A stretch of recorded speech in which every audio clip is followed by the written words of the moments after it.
না করেন তাহলে দেশের মানুষ ঢুকে দাঁড়াবে আপনাদের বিরুদ্ধে। যাই হোক, আজকে ধন্যবাদ জানাচ্ছি মহিলা থেকে, তারা এখানে একত্রিত হয়ে তাদের প্রতিবাদ জানিয়েছি।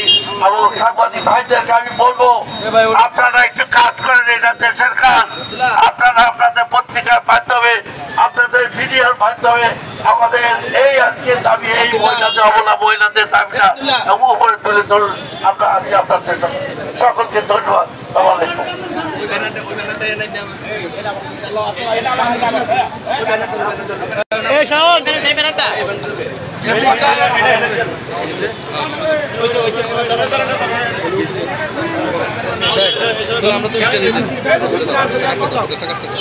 বক্তব্য রাখবেন নারী ও শিশু নির্যাতন ছেলের ভোলা জেলা নেত্রী, ভোলা জেলা মহিলা দলের সভানেত্রী।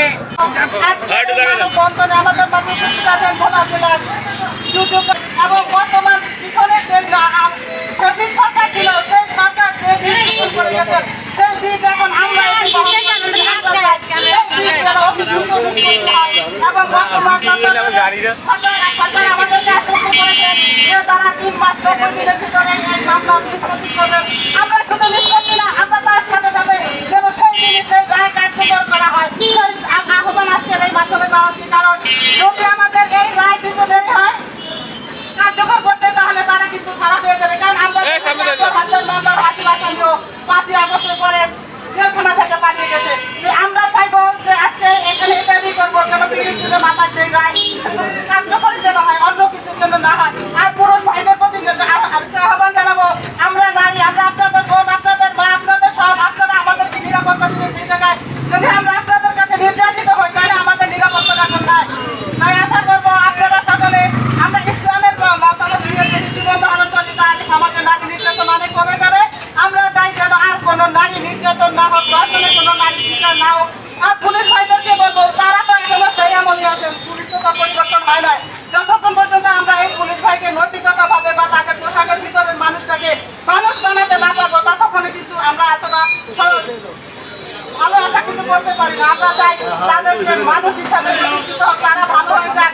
সমস্ত নির্যাতন যেখানে হোক না কেন, তারা প্রতিবাদ করে চলুন। এবং আজকে আমাদের এই আসর থেকে আমরা সমাজে আর কোন নারী নির্যাতনের শিকার না হয়। যদি নির্যাতনের শিকার হয়, আমরা মহিলাদের থেকে শুরু করে বর্তমানে আইনজীবী সমিতির মধ্যে একটা সেল আছে, আমরা সেখান থেকে তাদেরকে সমস্ত প্রকার সহযোগিতা করবো। তাদের আইনি সহায়তা থেকে শুরু করে স্বাস্থ্য ক্ষেত্রে আমরা তাদের বিনা পয়সায় সহযোগিতা করবো।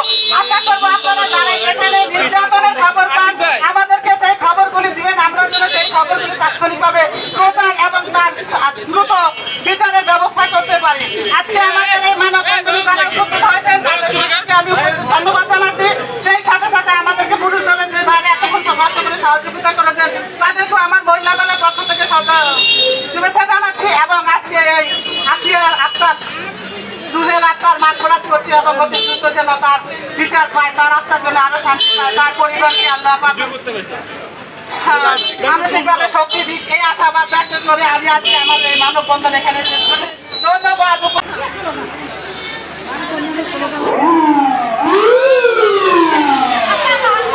আস্তে আস্তে আসলে